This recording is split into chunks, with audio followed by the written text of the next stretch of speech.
God, they're all coming in. Wow. Ah! Everyone's coming in. Run away!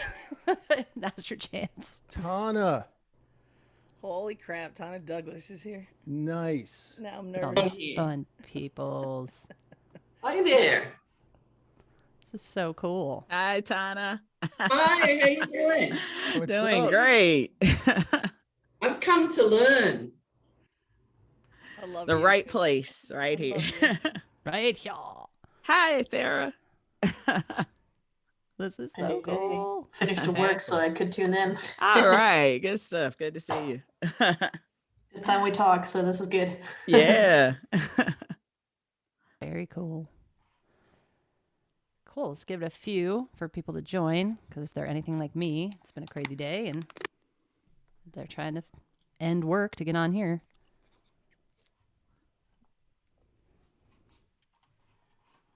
Wow.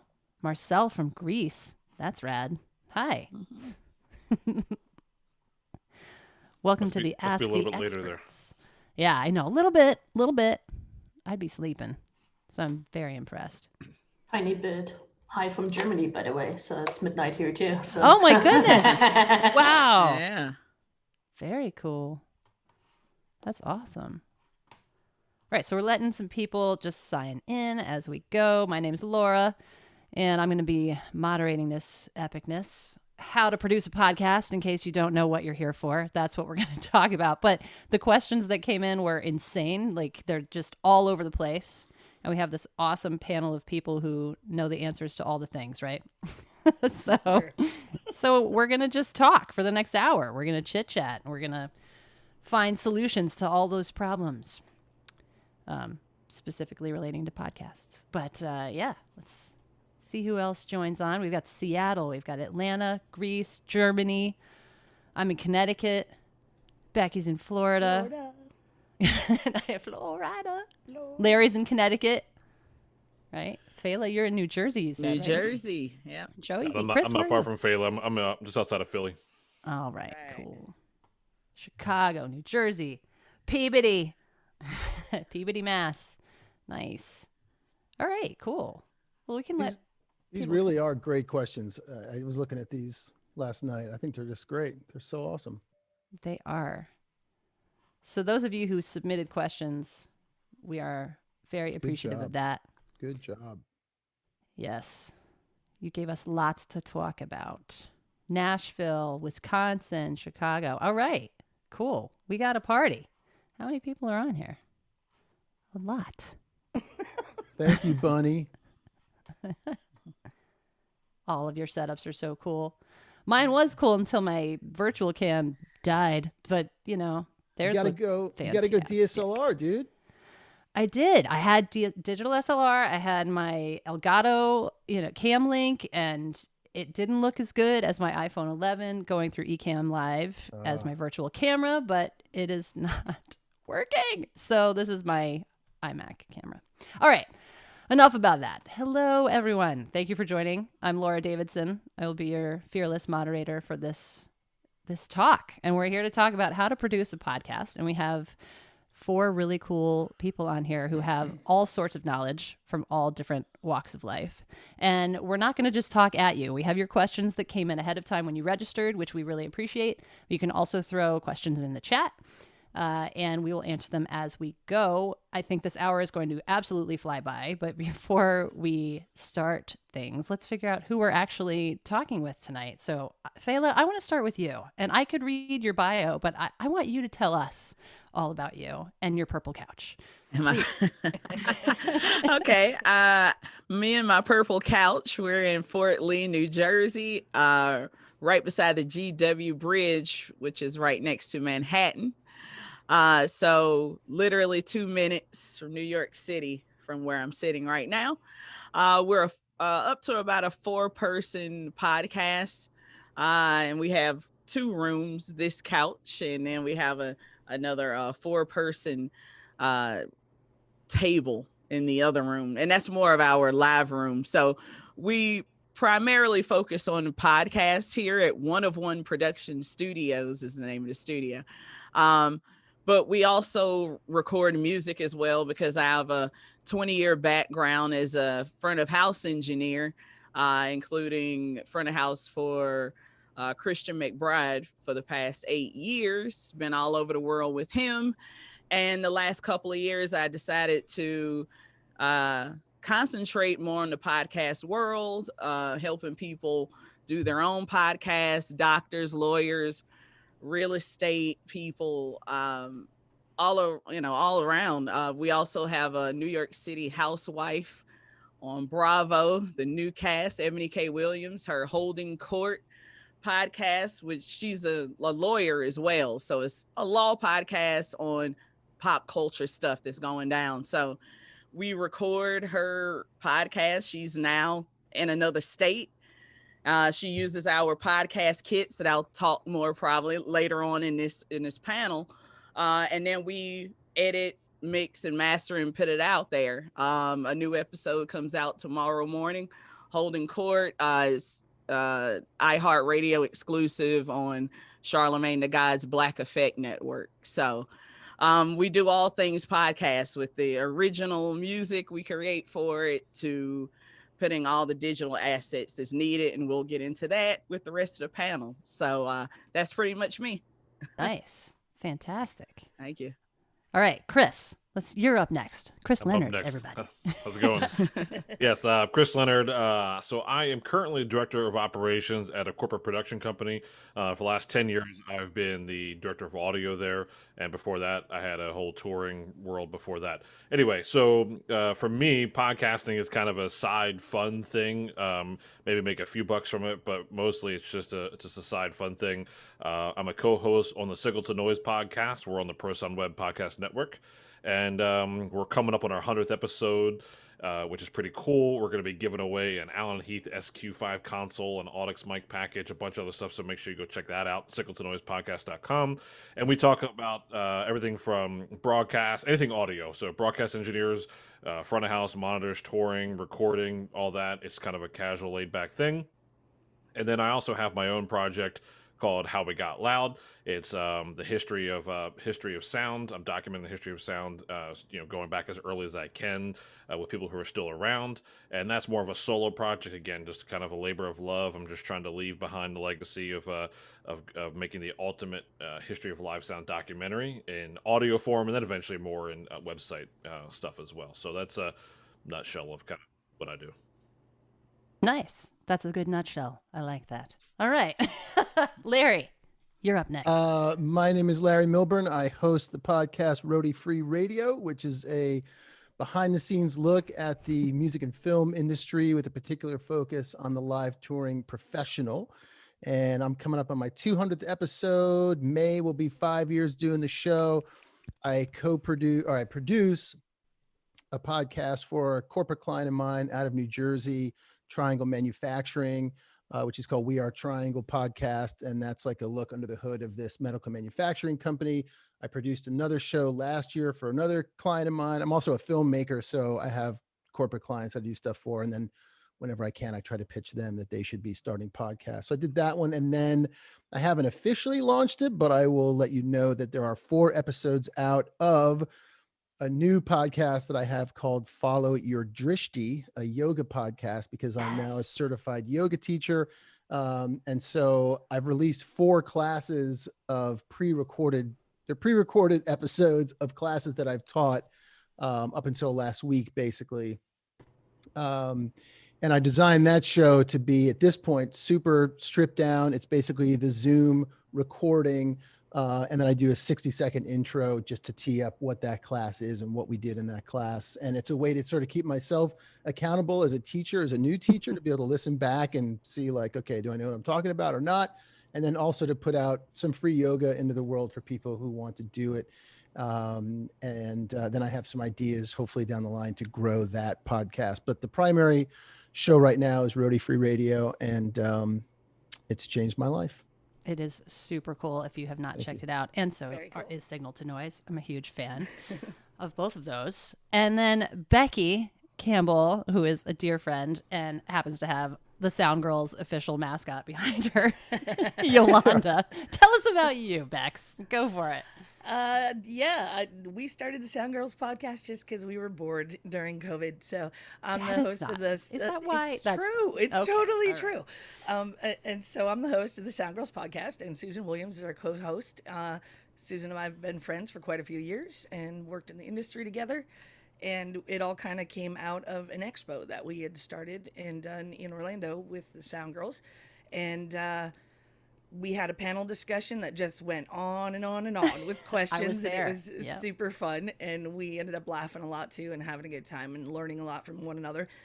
So we kind of turned that into the podcast, and just started reaching out to all of our friends. And the Sound Girls do a profile blog every month. So we thought, hey, let's dive in a little deeper with all of these women and try to figure out like what's going on. And then Carrie Kais and Michelle, they both started sending us emails of people, and it just kind of kept snowballing from there. So it's been super fun. It's awesome. So as you can see on this panel, we have some really cool people that can impart all kinds of wisdom. I think that there's so many questions that came in about how you even get started. We have production questions, we have audio quality questions, gear questions, guest questions. So, I think there's a ton that we can go from. And so let's start in and let's just talk about the structure and the content, because I think honestly, this is one that I've always kind of wondered about as someone who's had like a podcast in the works for 3 years and never gotten my act together. And by the way, I work for Shure, in case you're wondering why the heck I get to moderate this thing. I know Beckie, and Carrie asked me to do this, and I was like, what? And I interview people all the time, and I'm on podcasts all the time. So that's why I'm here. But what I've always wondered is, how long does it take to create a podcast episode from start to finish? Is one question that came to the surface. And I think there's probably, Chris, you're going to say, well, that depends. So and not scare all the people away. Let's say it's a corporate podcast. Fela, maybe you're the one to speak to this. If somebody comes to you and they say, I want to start a podcast, how do you even get an episode together for them so that people who are just starting out aren't totally afraid to start? Yeah. I mean, usually they're scared about the technical side of it. The content they already have, like they're an expert at that. They just don't know how to put together an intro, outro. And that's what we walk you through. And that's pretty much, we have a podcast setup service that we give to all of our corporate clients, that we go through that. What kind of music do you want? Do you want uplifting? Do you want emotional? You have to go through all of that. Because usually they want, corporate clients want a finished product. You can do that. Okay, we're at the kitchen table type of podcast, but that's totally different from the corporate, which is usually intro, outros. It's a structured show normally. So we'll go through everything that they want to do, whether they want to put in segments on every podcast, who is it sponsored by sometimes, if they're introducing another brand, we'll cut promos that'll be put into it before and after. But the initial setup is what we call gathering their digital assets, which is all the stuff that we just talked about, the music, logos. If I'm going to be uploading to the platform, or if I'm just giving you the finished product, and your producer, your podcast producer, is going to take care of the rest. That's all in the setup of like who's taking care of what, because some clients I do take care of that, and I'll put it on whatever platform, whether it's Podbean or Libsyn or something like that. So that goes back to Chris. It all depends, Yeah. Chris, what would you say? Long story short. To that question. I mean, I think we all have different answers. Yeah, for me, I've talked to a lot of people about consulting on where they want to go. And to me, even before you get to getting the assets, getting the technology, is sometimes people need to focus in on what they're trying to achieve. In other words, defining your audience. Like if you can't define who you're trying to talk to, then what you're going to say is probably not going to matter much. having the conversations of who you're trying to talk to, see, and then are you trying to sell something? Are you just trying to tell a story? Like, what's your what does success look for, like, for you? Is it cool if only 5 people listen to this, and that's okay sometimes, or is your goal to get 1,000 people to listen to this every time you put it out? And that's different for everyone depending on what you're trying to go after. So defining the vision in your audience is where I would almost always start, before technology, before what you're even gonna, how you're gonna phrase and talk about all that. So because there might be a corporate client who might know how to talk about their thing, but they're not sure who their exact audience is. So trying to focus in on that is going to get you to a result faster. Oh yeah, and with the corporate client, sometimes it's just an internal podcast, which we do too. Mm-hmm. So they know that they're just talking to the employees. They're not thinking about clients. So a lot of the times they'll have that idea of whether it's to the public or internal. So think, that's where it depends. Yeah. The show that I was talking about, the We Are Triangle podcast, which you guys are welcome to check out, it's a conversation with the associates who work there, but it's a public podcast, so anyone could listen to it. And I was just with the president a couple of weeks ago, or the CEO a couple of weeks ago, and filming a bunch of interviews. And he was like, it's like, I don't really know where we're going with this right now, but I'm enjoying the ride. and I'm excited to see where it's going to go. And I said, that's awesome, because you kind of need to see what's going to evolve and what's going to come out of these conversations and who you are going to become as a host of this show. Because, not only do you have to come up with like who your audience is and whatnot, but I think there is a lot of thought. You have to give room for yourself as the host, or who's ever hosting it, to sort of find their way. If they've never been a personality like this, I mean, I wouldn't say it's a learning curve, but it's a learning experience for sure, that you have to give yourself, I think, some room to roam a bit, and then you can start to focus in. So yeah, definitely, and to break down a little bit what Chris was saying, I'd say, come up with your, I want to do a show about knitting. Okay, well, there's probably 10,000 shows about knitting. So what is it about knitting that you want to do? Oh yeah, I'm sure there's 20,000 shows about that.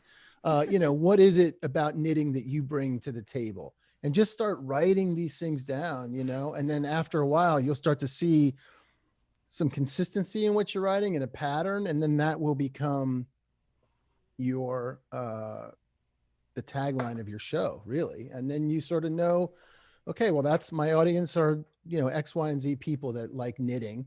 And so that's who I'm going to go after. And you know what? If you don't know your audience, that's okay too. Your audience will also tell you who they are after a while. That's key. I think that's part of the intimidation, though, is that when you're starting the podcast, you read all these things that are like, you got to have X amount of episodes in the can, or, like have your content mapped out. But it's so important, like Chris said, like know what you're going to say, but then also leave room to evolve. Like Melissa chimed in the chat, evolution, and then identifying your formation and defining your audience. That's a great point, because what if you only have 5 listeners and then you have 1,000 listeners? It's probably going to change over some time. And so that probably speaks to the marketing and promo questions that came in too. Like, how do you promote it now that you've got your 5 listeners and they're growing and, you're increasing? What kind of changes have you had to make, to signal the noise, or to Sound Girls, Beckie, if you want to chime in there, like, because you guys are the newest, what have you learned since starting and to now? Because you're a good amount of episodes in. Can I just button up one thing? No, yes. To go back to the question of like, how long does it take to produce a show? Oh yeah, it takes fucking hours, right? Yes. It's fucking hours. Yes. Like that's no joke. There's no way around it. Yes. You're sending email. Like if you're not doing the show yourself, which would still take hours, right? Meaning like if you're just the one person, if you're a one-person show and you're just, talking a monologue for 30 minutes or something, okay, that's one thing, but that's still 30 minutes. That's still time you have to think about what you're going to talk about for those 30 minutes. But from sending the email, like if you have guests on the show like I do, you're sending the email, you're trying to get a response, you get the response, you schedule the time, you do the hour call. I build in 15 minutes of just debrief with the guest after we've done the interview. So there's that hour and a half right there. Then you got to edit the show, depending on how much editing you do to the sound quality of your show. Then you do your intro, and that it's hours. It's like, it's like 3-4 hours per episode. I have to write a bio about people because a lot of time I'm dealing with front of house engineers or people that like, they don't want to be in the spotlight. So they have like a bio, maybe they have a resume, Becky maybe, laughs. right? It's true. Pulling teeth. And I asked her so- for her. She's like, yeah. really? So, you're sitting there like, now I've got to write a bio and then you Yeah. upload it and the thing, it's hours, but I would say it's hours of doing something that you like to do and you're passionate about.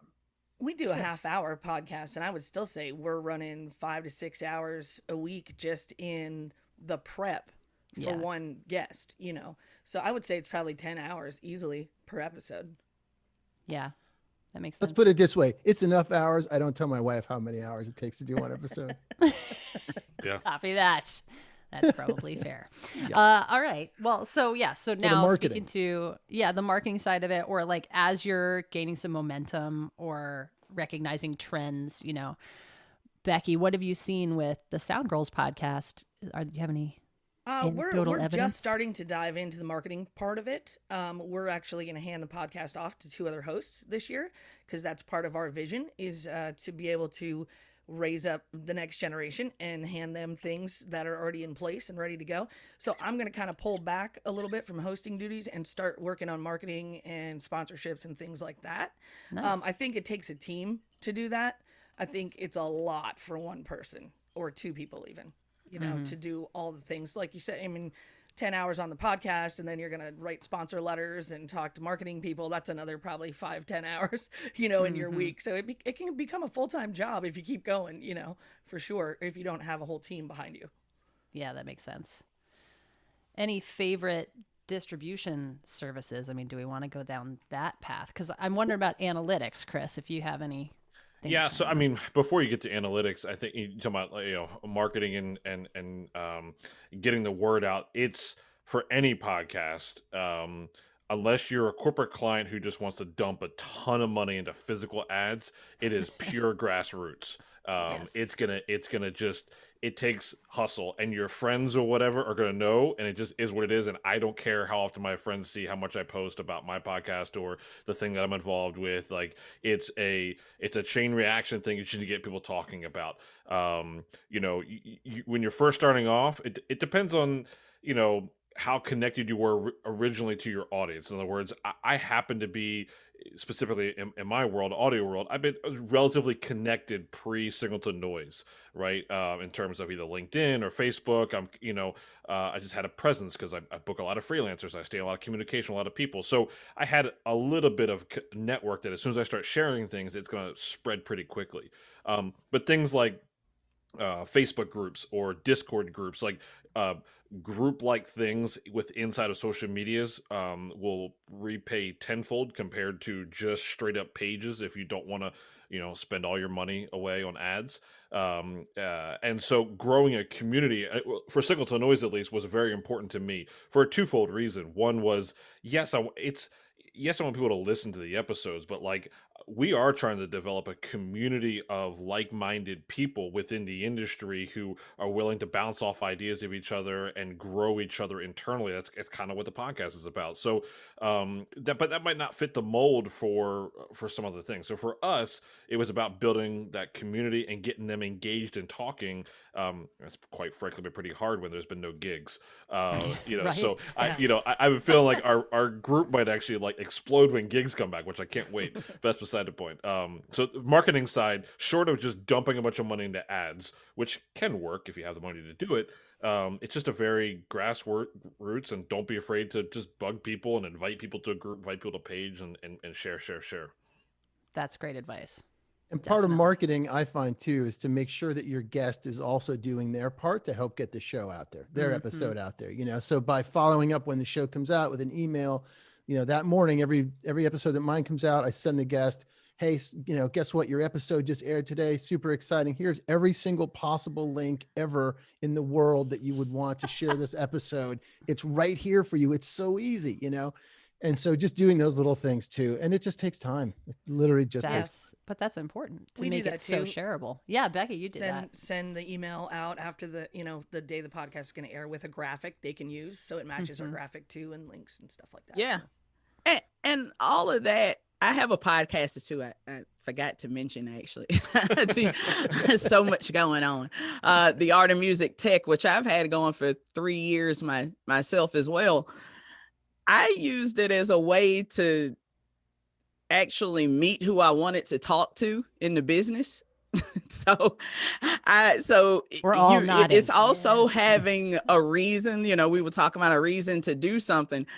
I mean, I post about it and I put it out there, and I've been doing it, not consistently, but I've had guests like Patrice Rushen and Quiz, who is Beyonce's playback engineer. I was able to give them a platform to put out their story. So it doesn't have to be a monetary thing. It can just be, close to the heart thing. And that's what mine started out as. And now it's turned into a business and working with other businesses. So yeah, it can be I want to put ads out there, but I just wanted to get in front of A-list people and be able to document it. And so you'll have it cool. forever. Yeah. Me talking with this Grammy Award winner, it was like, heck yeah. Why would I not want that documented? So think about that too. That's really inspiring, because that takes it out of the business mindset for a minute and just lets you have a But creative then it outlet. puts it back into the business mind, because those people remember you. Yes. If they don't remember you, you never have a chance to get a gig from them. Yes. So, that keep that in mind as well. Like they only hire who they know. That is perfect. That helped me out as a tech to get into certain doors that people were like, how did you even know? And it was, because I had done a podcast and I met somebody who knew somebody else, and it was another great way to network. So It's And definitely don't a great forget- networking tool. Yeah, that in terms of marketing, it's not just about sharing on social and those things, but it's collaborating with other people. It's collaborating, with other podcasters in your space, or maybe someone not in your space. And that all of a sudden opens your audience to them and their audience to you. And now you've sort of siphoned off a bit of, someone else's audience. And, it's going to places also, again, back to the knitting analogy, go to knitting conventions and hang out and tell people you've got a podcast about knitting, and and it leads to one thing, one thing leads to the next. Very cool. Yeah, absolutely. And there's also great podcasting conventions. Podcast Movement is fantastic. Podfest. yeah. Love Podfest. So, those are worthwhile if you're ready to kind of do some serious exploring and see some panels where people who are out there doing it every day are making a living at it. That's a good one, those two. But, you can also just learn a lot from things like this awesome podcast webinar right now. So, all right. So I think, Chris, did you have something to add before I jump over to something else that I wanted to ask? It's tough. We talked about paying for ads and monetization. Monetization is a whole different, category of things, but it's like, depending on what your goal, like if your goal is to return on investment in terms of money, monetization, that's going to change the game on how you're going to market your podcast too, right? If it's a passive labor of love thing, you might not be spending money on ads because you're not worried about the ROI. It's a long-term game. I think no matter what, podcasting is a long-term game, regardless if it's labor of love or not. Like, you have to have that understanding. But yeah, so monetization will play into that. Depends on what your goals are. Definitely. One other thing I want to piggyback on that, if I can, Laura, sorry, go for it. is because, we're talking about like how long should you spend doing it, and, put out a show and marketing and monetization. If you haven't started a show, if you're thinking about you shouldn't even think about monetizing your show for like the first 2 years. Like, don't even, and everyone's going to tell you not to look at your stats, and you shouldn't look at your stats, but you're going to look at your stats. Fine. That's great. But you need time to, first of all, find your voice. And second of all, you need to figure out if you're really in this to do it or not, because it is a lot of work, and you're going to get, you're going to miss weeks. And I've spent a lot of time beating myself up if I miss a month, and then you got to come back and rebuild the momentum and stuff like that. And you got to see if you have to decide also what kind of show. Do you want like a seasonal show where you do like 8 episodes, take a month off, come back? People do a lot of that stuff. And so I pitch to my clients that I'm producing for, I give them all the options. We can do one every week, but then guess what? That's 52 episodes. You got to put it out every week. When you create this beast, it wants to be fed, and you've got to keep doing it. But do not go into it thinking about monetizing or getting sponsors or any. It's so great to lay low under the radar for 30, 40, 50, 60 episodes where no one really knows what the hell you're doing. God forbid they ever go back when you're like episode 300 and you're on a panel like this, like, let's check out this dude's first episode. I bet it was awesome. Because I'm going to leave it at this. Here's what happens. You start going and you start running around town telling everybody, I've got a podcast. I started my podcast. And then you realize 25 episodes in, well, I better have something to say. I better be right. I better have a point if I'm shouting at the rooftops to tell people to listen to me what it is I'm talking about. So yeah, that's true. Just enjoy the process, man. That's my yogi with the headband. With the headband. Yes. It takes a little while too to work out all the kinks. It takes a while to work out the kinks, like in yourself personally. I mean, I'm sitting here interviewing somebody. I initially become an announcer, like right off the bat, and I'm like, what am I doing? Like, knock it off, And so, like the first couple episodes, I'm like, hey, how are you? And I'm talking like super weird, and like that's, and then I can see myself, so I'm making faces and other things, because I'm like a large child. So that's the kind that it took me a while to get out of that and just have a conversation, and forget this is all happening. Yeah. And we did have a great question come into the chat from Joanna, who's saying that they're starting an arts collective. And one of the things that we want to explore is how to make a podcast accessible to audio impaired individuals. And that is very interesting, which I know nothing about. I mean, how can you? I think transcripts, you can, I don't know if there's an exact, but I know with Clubhouse, they were doing transcripts and they were like telling people to, okay, I'm done talking. So then in the transcripts, hearing impaired would know when, that person trailed off or whatever. So interesting. I think you could get transcripts or, done for any podcast maybe, or it must be a service for that. But is that also Descript? Did they do that as well? That's the one where you can just plug in your file and it creates a transcript of it as well, I think. And it separates it by speaker too. So maybe that's something. There's multiple transcription services. Almost none of them are free. By the way, just be prepared if you're doing transcripts. It's not going to be free. But there's depending on what platform you use too. Some of the different hosting platforms offer transcription services like Buzzsprout and stuff. So it just depends on. I think transcript probably the only way that'd be accessible. Yeah. Or maybe YouTube as well. It's like it's not really on YouTube. Good though. Yeah, it's not the best. Not the closed captioning. Yeah, not the best. But if you want to go the free route, that's about as good as you can get though, as far as free. Yeah, that's true. All right, and then this one, since we're on Zoom right now, we had a question come in from Faith ahead of time. Faith Pierce.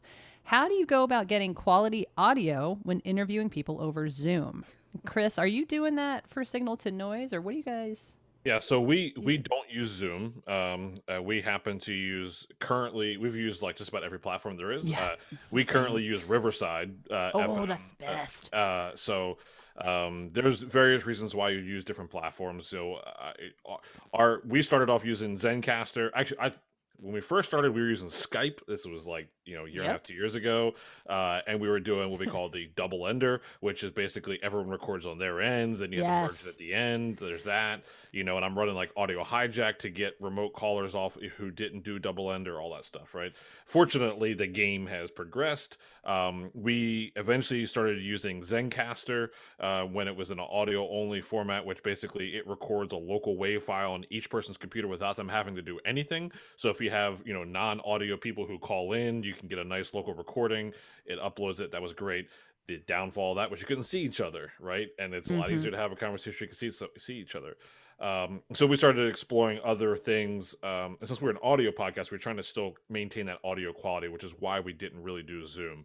And then there's Squadcast, which is cool. It's limited to 4 people, and often with 3 co-hosts and 1 guest. Sometimes we want to have more than that, and we're just tapped out. And that's where Riverside came in for us. We've been pretty happy there. We've only a few hiccups. I don't care what platform you're going to use, you're going to run into hiccups. Oh, yeah. Across the board. So anyway, in terms of Zoom, I think the ultimate way, if you're going to do Zoom, in my opinion, is you have to do the double ender. You have to have everybody record their own locals. You can have Zoom do the individual audio recording. You're still at the mercy of what each end's doing. So the biggest thing would be prep. So making sure your guest, if you can encourage them to wear headphones, even if they're only using their laptop microphone, as long as they use headphones, it's at least salvageable. And there's things like RX8 and other plug-in things that you can do to kind of clean up and tweak the ends. But that would be my suggestion in terms of Zoom. I don't know if anybody else has any other suggestions on Zoom. Yeah, we're using Zencaster. Yeah, because for just the straight up audio stuff, and it's been great. We use Squadcast because there's only 2 of us and then the guest. So that works out great. And then multi-track records all 3. And we're able to, put that in an editor and edit down whatever's missing from there. But that seems to have been the best workaround for us. We've tried, just like Chris, we've tried everything out there you can think of. And that one seemed to work the best for us and sound the best. So that's where we've gone. And you could hear the progression if you go back and listen to all the episodes. That's true. Well, and yeah, so the answer is there's a ton of options out there, but I mean, making sure that you have a clean audio signal from yourself and from your guests, I think is what we're really trying to impart here. So if you are using Zoom, you can just use the recording, but if you have the option to record yourself into your DAW or, into another platform, even if it's into like a Zoom recorder or into your phone, if you have an external mic, then you can use this guy, plug it into a mic or into your phone rather. Just make sure that everyone's capturing their audio, unless you can use something that's schmancy like Squadcast or Riverside, which is super schmancy, and I love it because it captures the individual tracks of everybody. And if you're going to be using Zoom to record your podcast, it means you're paying a monthly subscription already to Zoom. True. You might as well pay for something like Riverside or some other platform that's actually designed to do multi-track audio. That's my opinion. Totally agree. So. I'm going to second Chris on the headphones too. That's even in our letter we send out to people. Please make sure you have headphones on. That ups your game a ton. Absolutely. Yeah. I mean, and if you go expensive, it would be something like a Comrex Opal. And it's like a 2-way, like ISDN. The box is like $1,500 though. So it's more for like broadcast. It, came from the radio and broadcast world, but they're starting to push that towards the podcast world for this exact conversation.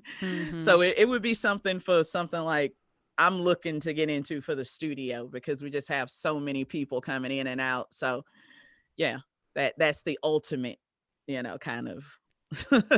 Yeah. I mean, if you are getting to where you want to send things out to people too, you can do that as well. So, if there's a mic that works, send that out ahead of time if you have enough prep time. We've done that.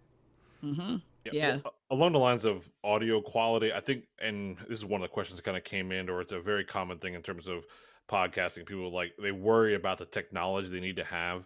And one of the biggest things I like to tell people is that the thing that matters more than anything is content over audio quality. I mean, yes, it has to be bearable to listen to, at least. That is important. But I mean, one of our number 2 downloaded episode was with Pooch. Now, mind you, the name probably brought most of the listens, but we ran into tech issues, and he recorded off of his phone. You know what I mean? So the content is always going to outweigh the ultimate audio quality. I mean, people have a pretty high tolerance when listening to audio only things. Now, if you're talking about marrying with video, then you're going to have a whole different conversation. I'm sure Larry can speak to that more. But when it comes to audio only podcasts, 9 times out of 10, people are listening to a single earbud or in the car with all this other environmental noise happening around. As long as the speech is listenable, the content is always going to outweigh, no matter whether you have a $300, $400, $500, whatever $100 microphone and DAW and plugins and this, that, and the other. Content all day long. I was at another client's, and one of the people on staff there was being interviewed for a podcast, and someone said, "Oh, they're doing a podcast up there," and I was like, "Oh, I got to go see what's their field recorder." And this woman was sitting there with her iPhone, no mics, no headphones, just doing this, asking a question. Did she do that? Oh, old school. And that was her podcast. And I was like horrified. But you know what? That's what it takes. Like sometimes that's what you got. That's all you got. So Chris is totally right. It comes down to content. If you've got an incredible interview happening, you just got to get it. Mm-hmm. Yeah, I wouldn't recommend that. yeah, exactly. Yeah. Consistent, horrible audio. Having said that, Right. 12 weeks of it is like, okay. yeah, Well, exactly. and I think we had a question come in from Megan Leitner, who I see is actually joining us as well, which is a great one. What is the basic equipment? So let's say you want to make the investment. You want to not just use your iPhone. So what's the basic equipment if you're not going to use Riverside or Squadcast and you want to record a podcast? I actually have a kit for that. Thought that'd be a nice segue. Just throwing that out there, Thank you. Yeah. One of One Productions.com. There's a store where we have what is called the starter audio kit. And in our starter audio kit, we have like a Tascam 4-channel with the outside microphones, but that we also have a couple of microphones with, and the case to go with it. So we have a starter, standard, and premium audio kits, but also we have individual items as well. But to get started, if you have a laptop, the good thing about having the Tascam recorder is that you can either have the laptop, you can record to a DAW and everything, and you're limited to 2 people as well. Or are you just going to go straight to the recorder? So it gives you the option of either or, because you can connect the Tascam and use it as an audio interface. Doesn't have great preamp gains, but that's me as an audio engineer.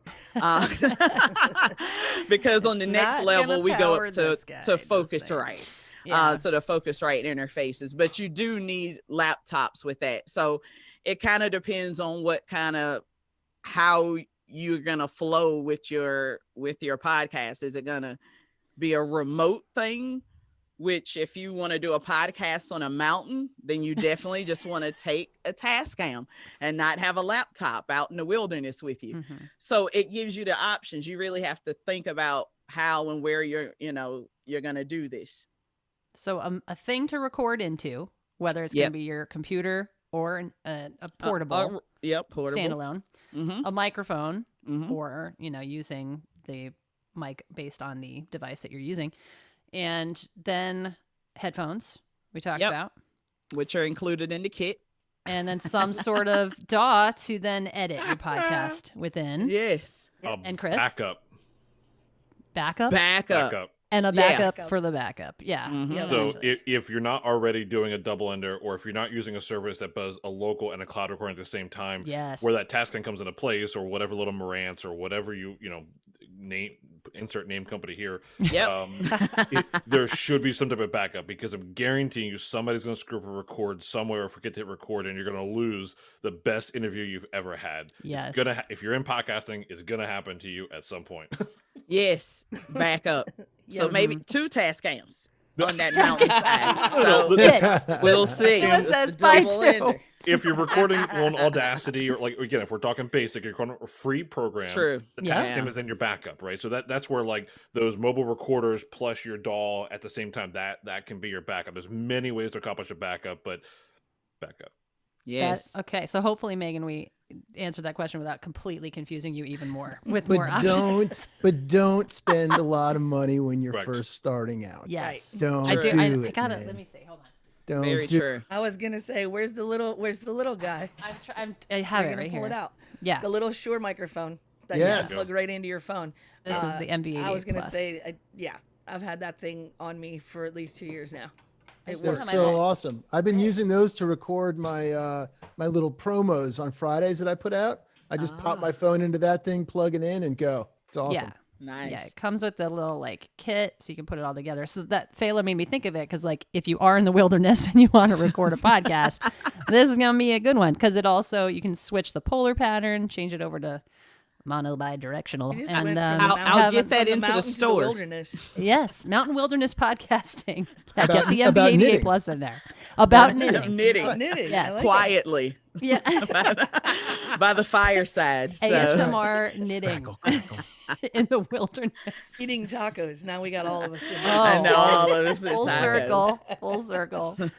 Oh my goodness. All right, and then in the chat, Marcel, who I believe is from Greece, right, is saying, "How do you feel about wireless Wi-Fi mics that come with apps, like the Sabine Tech?"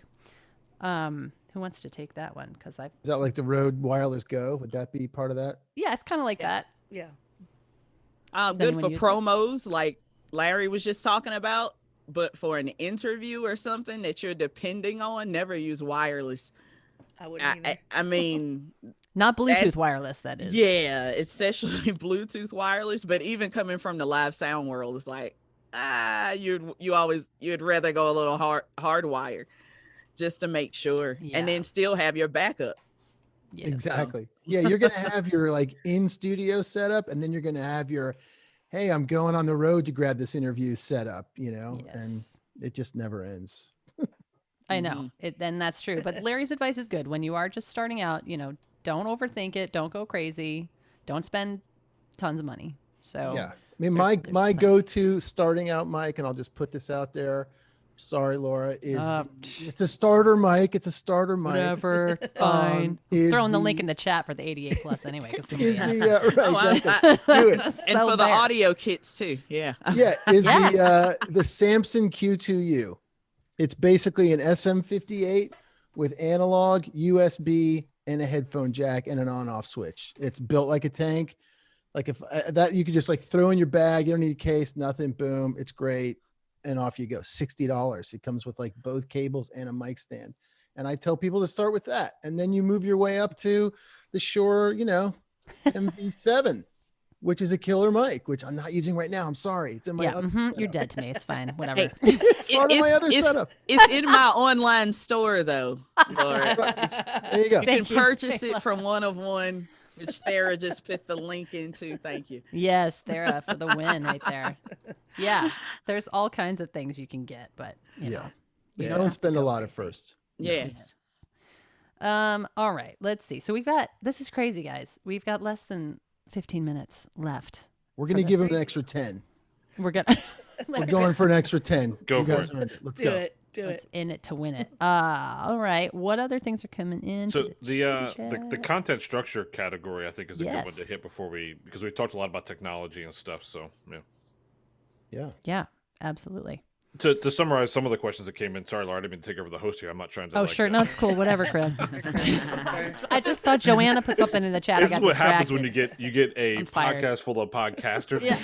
We're all like, I want to host this. I'm going to host this. But anyway, I've had like 30 questions to ask you people. I'm over here just trying to bite my tongue. That's awesome. a couple of the areas were like how to structure your podcast, what shouldn't be done in a podcast, scripted versus unscripted, best structure, things like that. So Researching. Yep. I'm a big it depends thing. I said this before we started.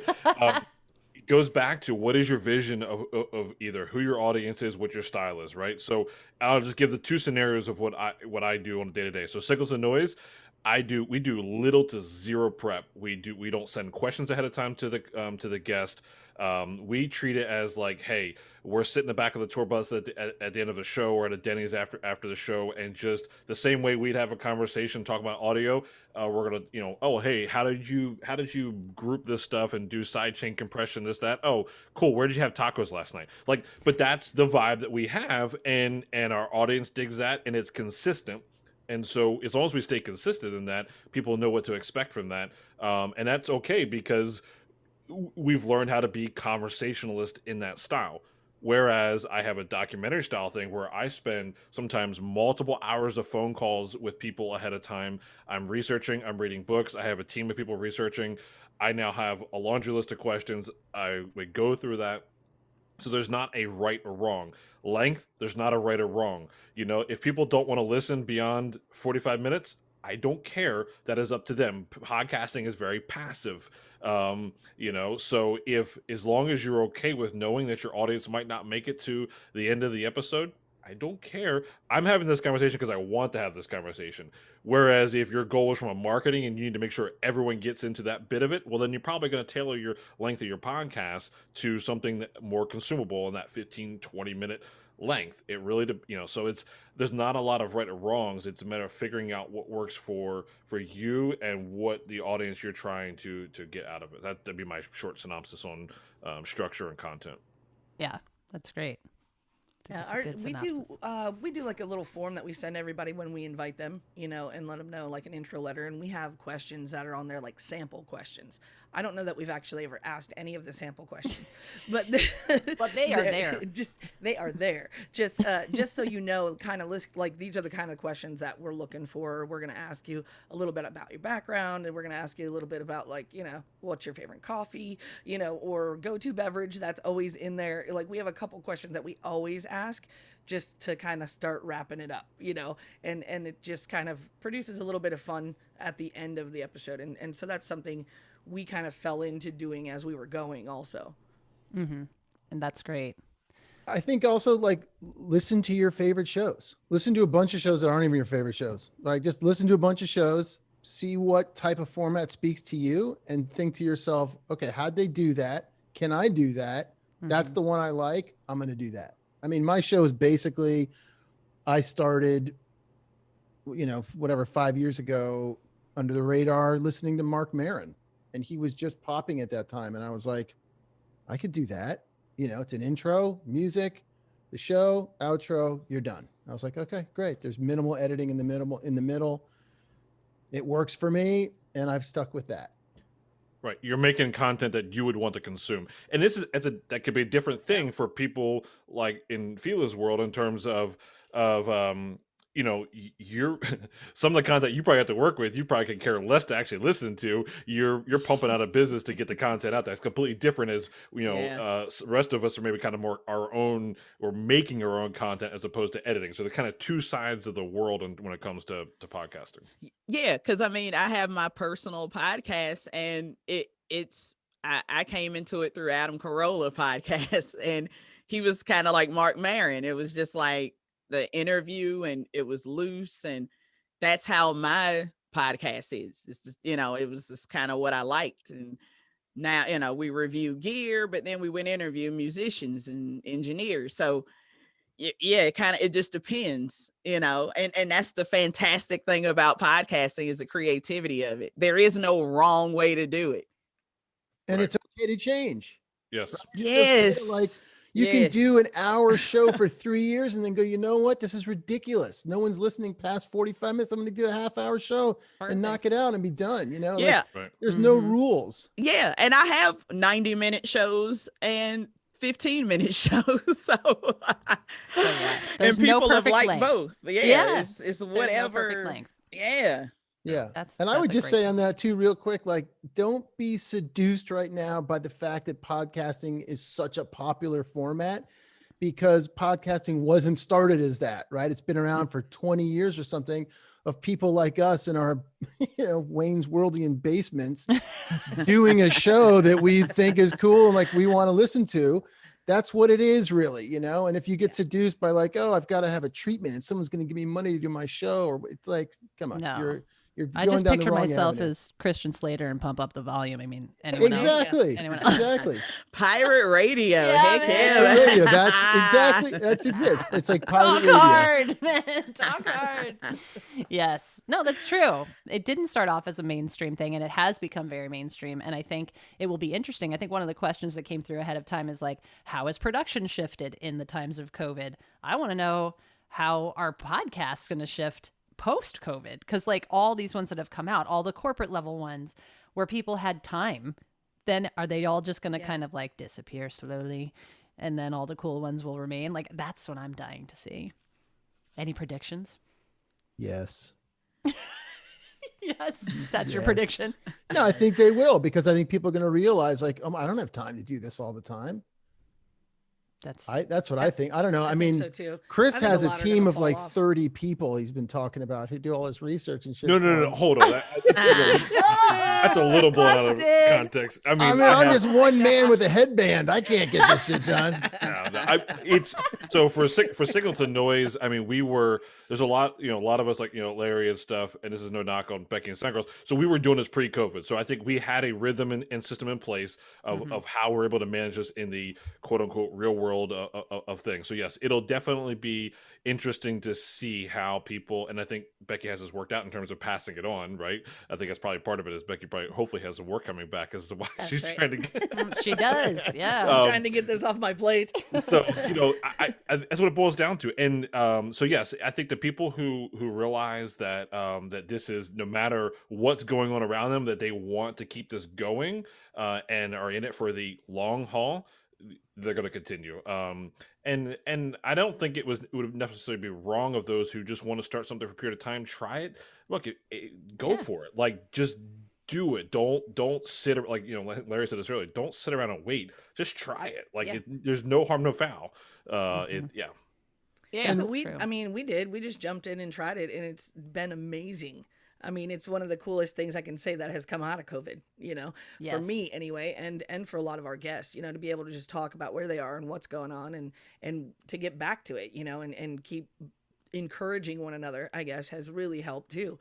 And we're getting a lot of feedback about that. Like, hey, what are you doing? Where are you going? And we want to grow it. So part of that is building that team, right? So if that means I have to back up to help out somebody else and push them forward, I'm totally okay with that. It depends on where your strong suit is. If you want to be the host, or you think you're better at research, or you can do scheduling better, or whatever. Susan and I split up almost everything we do. Just because she's been working the whole time during the pandemic and I have not. So now it's like a lot's getting pushed onto her shoulders because I'm starting to get back to work. So, she's got 2 jobs. I've got 100 now. And it's, it's like, oh shoot, where do we go from here? But now that we're established, we're able to hand it off and able to keep helping those other people too, That is awesome. Yeah. Yeah, I mean, again, it puts you out there, whether you're doing it for your personal thing or for a business. Like, with Sound Girls, it created something for Becky. Even for me, I was posting about this the page for this studio, and I ended up contacting Clive Young over at PSN, Pro Sound News Magazine. He was like, "Oh, I'm looking for somebody to start reviewing and reviewing products and stuff for the magazine." And that was how I got a gig. So nice. you know, whatever you do, people are looking, and it's a possibility for other things to come out of that. And that came out of the pandemic, was getting a writing job, and that, so it's just a great way to get yourself out there, even if you're not doing it for a client. Even for yourself, I think you should just have a podcast. I just don't see, people wouldn't then know what you're into. And if you're a good podcast producer, if that's what you want to do. So whatever you want to do, I think this is a great way to get it out there. Yeah. It builds soft skills. I mean, just being able to be a good conversationalist. Yeah. Just makes you a good human being, regardless of whether it's on mic or not. You're a person to be around. And then the networking aspect, the fact that, like, if you're able to build some type of community like we did on Facebook with Signal to Noise, there's 2,000 people that are hanging out in there, feeding off each other. We have a mentorship program, those types of things. Like, that's all growth as a society and a community that is brought together because some people want to just sit around and talk about audio. So that's like the fruits of it that are fun. Yeah, that mentor program you guys got going. I mean, we have 125 people signed up. That's for that. amazing. Wow. To just help to really push everything ahead that much further. Like, this is awesome. I mean, for the record, we did put the cart before the horse. I made this cool form. Like, let me get out there and see who responds. We have all these people. Now we have to sit and actually go marry up people. But wow. It's a good problem to have. So I'm glad it's yeah, and that's the thing. Like the catalyst of that it wouldn't have been there otherwise, had we not, put this time in and all this stuff. So it's great. Yeah, it's stuff you can't even see comes out of this. So that's why. Yeah. You never know where it's going to go. You never know. And friendships, right? I mean, Fela, you were on my show as a guest. Yes. And we hit it off. And then we've done, we've been to 3 AESs together. We did a panel together at NAMM. Yep, at NAMM. Yeah. And you start looking to people in the community for ideas and suggestions and, things like this. And then you become friends, or you get to go to some amazing show or some amazing event or some opportunity opens its way, like Fela said. And yeah, it's just awesome, man. I mean, I while it's 7 o'clock, I just want to say, like, this is one of the coolest things I've ever done in my life. It has totally changed my life. And I think, if you start it and the first show you start, you're just like, this is terrible. This sucks. I want to shut it down, start another one. Yeah. It doesn't matter. Liz from Recording Studio Rockstars, I think he had 3 shows before he hit with Recording Studio Rockstars. Who cares? That's brilliant. I mean, yeah, I've been on his show too. And Sound Girls show. So I just haven't been on Signal to Noise. So I mean, I gotta. Me either. I'm gonna mess with both the guys right now. Yeah. Bring it on. Me either. Interesting. All right. So we are at the top of the hour. So as the moderator, I feel it is my duty to kind of wrap things up. But so to summarize, I think we covered a bunch of different things. Hopefully, we'll have the recording available in case you want to go back and learn it all over again. It'll be on the Sound Girls website, or sorry, it'll be on YouTube, on the Sound Girls YouTube channel, and also link on the website. Thank you for knowing that, because I did not. So that is rad. So we learned gear that you need to get up and rocking, and, from the minimum to the more advanced. We talked about some editing and production and distribution side of things a little bit. I think we covered a lot of different things, but we also threw our emails into the chat, so you can reach out to us. I know that we like to talk, so we can help you out too after this as well for what we didn't get to answer, because there were like 1,700 other questions that didn't get to cover. Maybe we'll do a part 2. Yeah, part 2 would be totally rad. There's some products linked in there too. And so I think this was super fun. I'm so appreciative, Beckie, Chris, Larry, and Fela for joining me on this, and for Sound Girls asking me to do this. Carrie, I'm super honored. So be sure to check out all the different podcasts too. The Sound Girls podcast, Signal to Noise podcast, Roadie Free Radio. And then Fela, what was yours called again? The Art of Music Tech podcast. The Art of Music Tech. I got to follow that one. Okay. Thank you. Cool. And then mine is not out yet, but it will be. And I just moderate things until I get my act together and put one out. But yeah, thank you so much, everybody, for joining. Have a great rest of your night. I'm going to go eat some food. Thank you, guys. Bye. So I know we're done recording, but I'm willing to hang around if anyone had any other questions. I can hang around for a few more minutes if anyone